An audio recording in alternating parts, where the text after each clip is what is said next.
কয়েকটা ঢেঁড়স গাছ লাগানোর পর আলহামদুলিল্লাহ বেশ ভালোই ঢেঁড়স খাচ্ছে। প্রতিদিনই একটা দুটা করে কাটা লাগে। তাছাড়া এই যে একদিন গ্যাপ দিছি, এই যে দিকটা বড় হয়ে গেছে, এই যে এটা বড়।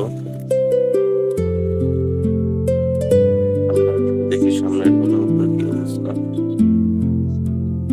এই যে এটাও বড় হয়ে গেছে। তারপরে যে এটা তো সব থেকে বড় বেশি।